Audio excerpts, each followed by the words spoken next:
लंबे समय के बाद बिहार के भीतर जो जमीन पे दिन रात गरीब गुरबा के लिए, आम आवाम के लिए, उनके हक और अधिकार के लिए जो संघर्ष करने वाले लोग हैं वो इकट्ठा हुए हैं, एक साथ हुए हैं। पांच पार्टियों ने मिलकर के, ये 5 उंगलियां अलग अलग होती हैं, जब मिल जाती हैं तो मुट्ठी बन जाती हैं, बन जाती हैं, इंकलाब का प्रतीक होती हैं। 5 पार्टियों ने गठबंधन तैयार किया है। इस गठबंधन के संबंध में जो सबसे जरूरी बात है मैं आपसे साझा करना चाहता हूं। ये गठबंधन सिर्फ कुछ सीट जीत जाने के लिए नहीं किया गया है। ये गठबंधन सिर्फ कुछ लोगों को विधानसभा पहुंचा देने के लिए नहीं किया गया है। ये गठबंधन इस बात के लिए किया गया है कि पिछले 15 साल में विकास का ढोलक पूरी तरीके से फट गया है। ये गठबंधन इस बात के लिए किया गया है कि कब तक आप हमको ठगते रहेंगे।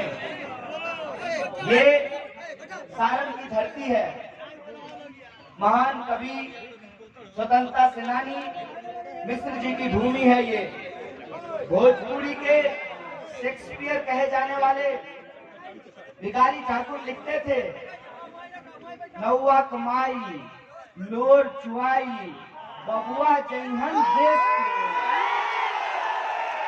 एक बात मुझे बताइए, भिखारी साहब को लिखे हुए दशकों बीत गया, जमाना बीत गया, क्या आज भी हमारी और आपकी मां जब हम झोला लेकर के दूसरे राज्यों में पढ़ने के लिए, इलाज कराने के लिए और काम करने के लिए जाते हैं तो लोर चुआती है कि नहीं चुआती है?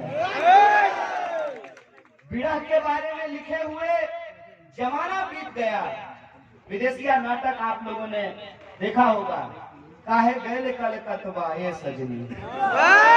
आजकल कलकत्ता नहीं जाते हैं, दिल्ली जाते हैं, बेंगलोर जाते हैं, ग्वालियर जाते हैं, इंदौर जाते हैं, चेन्नई जाते हैं, केरल जाते हैं। क्या हमारा पलायन रुका है? आज कोई शेक्सपियर नहीं है भोजपुरी में, भिखारी ठाकुर नहीं है, वो गाने बिरह के नहीं लिखे जा रहे हैं, लेकिन हमारा पलायन होना नहीं रुका है और पलायन का दर्द नहीं बंद हुआ है। बोलिए, ऐसी बात है कि नहीं है? इसीलिए मैं कहता हूं कि चुनाव खास है। ये चुनाव खास इसलिए है कि 5 साल में एक बार हमको मौका मिलता है कि रोज जिन तकलीफों को हम झेलते हैं उस तकलीफ को हम बदल सकें। जो रोज बरोज की हमारी समस्याएं हैं उन समस्याओं से हम निजात पा सकें। हम ऐसे इंसान का चुनाव कर सकें जो हमारे दुख सुख में खड़ा होता है। और आप सब अपने दिल पे हाथ रख करके कहिए कि सत्येंद्र जी ऐसे व्यक्ति हैं कि नहीं है। इसीलिए मैं आपसे कहने आया हूं, पार्टी मत देखिए, झंडा मत देखिए, चेहरा मत देखिए, बस एक बात याद रखिएगा, किसी भी मंजिल को पाने के लिए पहले कदम की जरूरत होती है। किसी भी घर को बनाने के लिए पहली ईंट की जरूरत होती है। जैसे बूंद बूंद घड़ा भरता है, वैसे ही एक एक विधायक को जिताने से बहुमत मिलता है। अगर आप चाहते हैं कि बिहार में बदलाव हो, और ये बदलाव क्यों जरूरी है, माँ बहनें यहाँ बैठी हुई हैं, आप में से भी बहुत सारे ऐसे विद्यार्थी जो झोला लेकर के माथा पर आटा लाद करके पटना में जाते होंगे रेलवे का तैयारी करते हुए, तो जब रोटी बनाते हैं तो रोटी को पलटना पड़ता है ना, नहीं पलटेंगे जर नहीं जाएगा रोटी। 15 साल हो गया इस सरकार को, सरकार पलटना चाहिए नहीं पलटना चाहिए? सब लोगों की सहमति है? हाथ उठा करके बोलिए, सहमत है ना? अगर सरकार पलटना चाहते हैं तो जैसे बूंद बूंद घड़ा भरता है तो बूंद बूंद घड़ा खाली भी हो जाता है। मन में कोई धड़ी धोखा नहीं रखिए, लेने देने पार कर देना है, इस पार की ऊपर है। इसीलिए हम आपसे ये कहना चाहते हैं कि ये चुनाव खास है, इसमें दो बातों का ध्यान रखने की जरूरत है। पहला तो ये पूरन खटोला लेकर के, लेकिन कोई बात नहीं, अरे आपको कौन नहीं जानता है, आप ऐसा कैंडिडेट थोड़ी हैं कि बरसाती मेढक की तरह आए हैं चुनाव लड़ने के लिए। आपको इनके बीच में रहने वाले आदमी हैं, आपको अपना चेहरा दिखाने का जरूरत नहीं है। लोगों के लिए जो आपने लड़ा है, इनका ईमान बोलेगा। मैं कह रहा था कि चुनाव में दो चीजों का ध्यान रखना पड़ेगा। पहला तो ये पूरन खटोला लेकर के लोग घूम रहे हैं, अब बुतरू सब उसको चील गाड़ी बोलता है। हम लोग भी पीछे पीछे दौड़ते थे और कहते थे चील गाड़ी जा रहा है।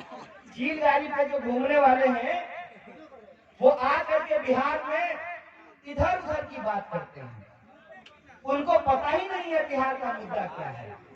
कहते हैं ना, जाके पैर न फटे बिवाई, ऊका जाने पीड़ पड़ाई। उनको क्या मालूम है कि बिहार के नौजवान किन समस्याओं से जूझ रहे हैं, उनको क्या मालूम है कि बिहार के किसान किन समस्याओं से जूझ रहे हैं, उनको क्या मालूम कि बिहार के लोगों की तकलीफ क्या है। उनके लिए तो चुनाव सीजन है, जैसे परवल में सीजन पर होता है, चुनाव सीजन है उनके लिए। सीजन में आए हैं, घूम घाम के चले जाएंगे। लेकिन बिहार के जो नौजवान हैं वो जानते हैं कि उनकी स्थिति क्या है।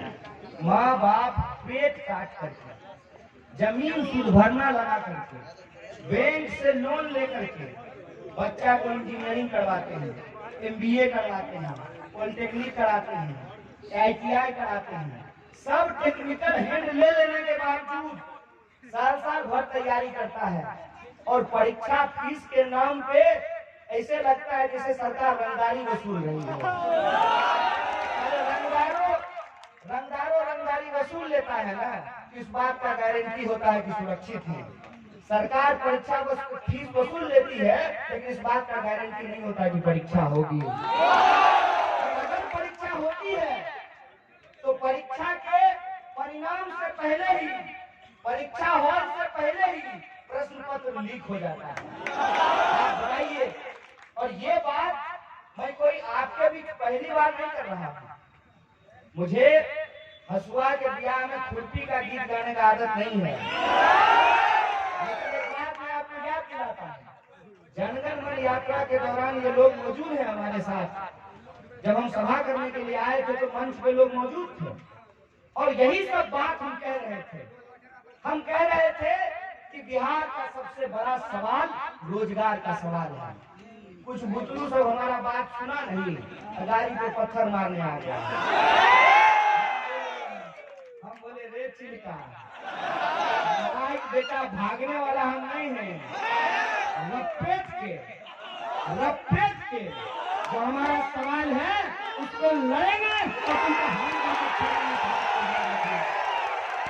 और जो मुद्दा हमने उठाया है रोजगार का, जो मुद्दा हमने उठाया है समान काम के समान वेतन का, हम जानते हैं कि आंगनवाड़ी की महिला के साथ क्या होता है, उनको वेतनमान कितना मिलता है। किताब में थोड़ी पढ़े, मेरी माँ ही आंगनवाड़ी में काम करती है, किताब में नहीं पढ़े हैं गरीबी। हम टीवी पे LED स्क्रीन लगाए थे भाजपा के मंत्री जी, LED स्क्रीन पे हम गरीबी नहीं देखे, अपने आंख से देखे हैं।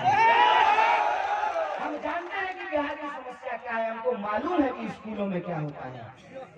एक ही गणित पढ़ाने के 3 तरह के मास्टर होते हैं, एक अस्थायी, दूसरा नियोजित और तीसरा अतिथि।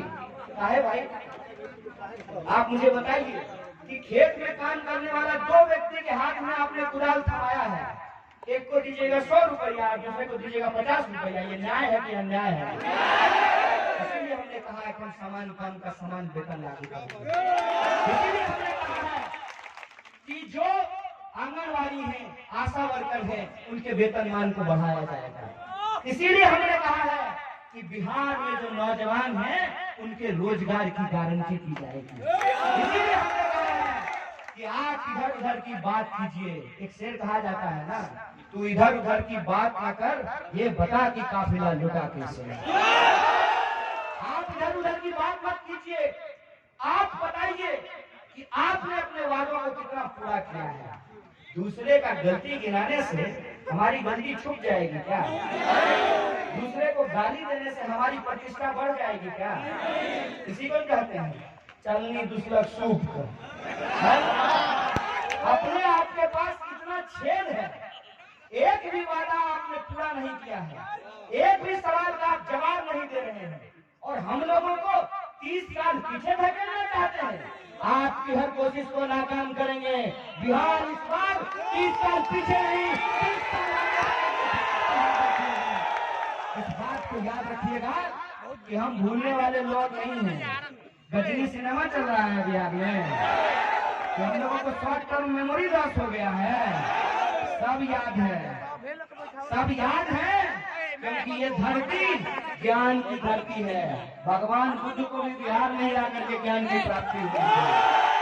और जब ये ज्ञान की धरती है तो हमको ये याद है कि आपने किस तरीके से हमको ठगा है। बोलिए, मिल गया 15 लाख रुपया? किसके खाते में 15 लाख रुपया है? हाथ उठाइए, देखो तो हाथ में।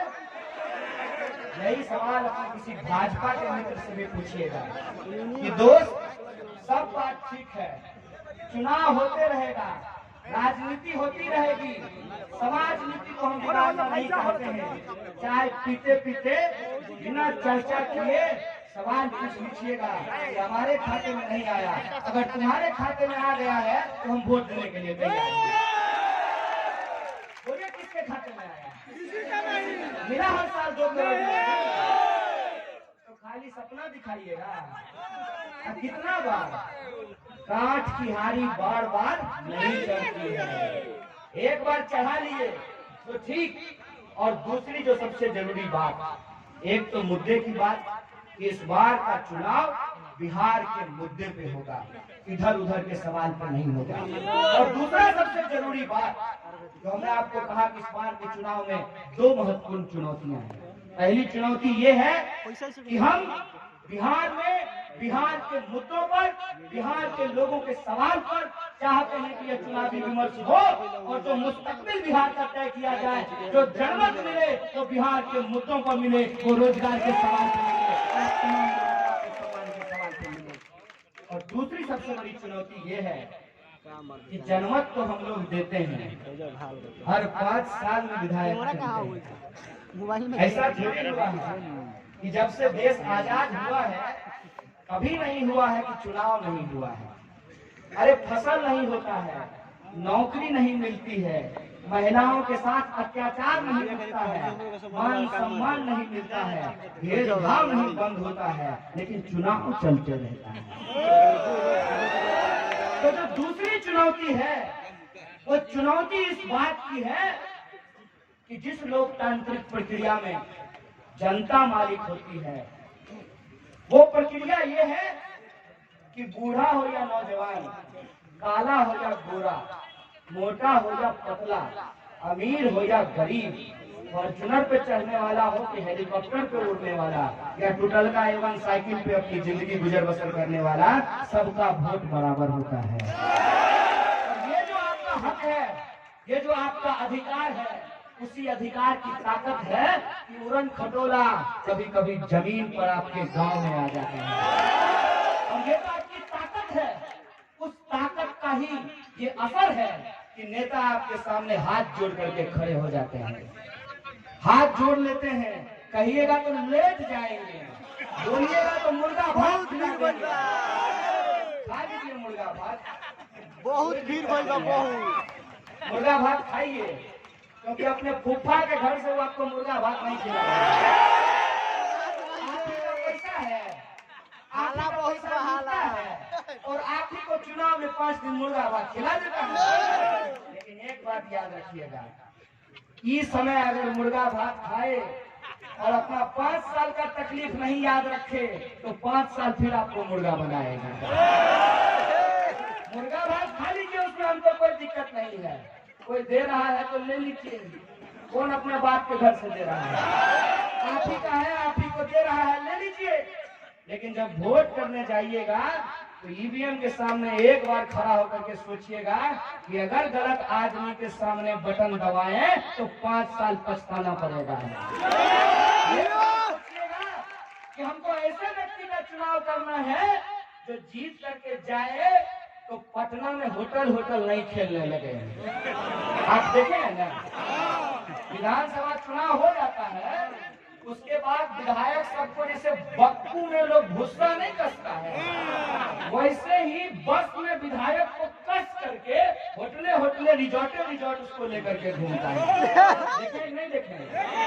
दूसरी सबसे बड़ी चुनौती ये है, एक कि मुद्दा बचाना है और दूसरा उस मुद्दे को लड़ने के लिए ऐसे व्यक्ति का चुनाव है जो कोना कोना कौन कोना सौतरी पुता कोना नहीं, ऐसे व्यक्ति का चुनाव करना है जो व्यक्ति ईमानदारी से आपके जनमत के साथ न्याय करे, आपके जनमत को बिकाऊ नहीं बनाए, आपके जनमत को बेचे नहीं।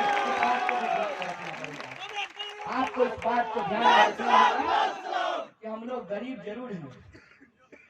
गरीब जरूर हैं, गरीबी है हमारे पास, लेकिन अगर किसी नेता को लगता है कि हमारा ईमान खरीद लेंगे तो अपने दोस्त का सारा खजाना खाली करके देख ले, हमारा ईमान बिका नहीं है। कोई हमारे ईमान को नहीं खरीद सकता है।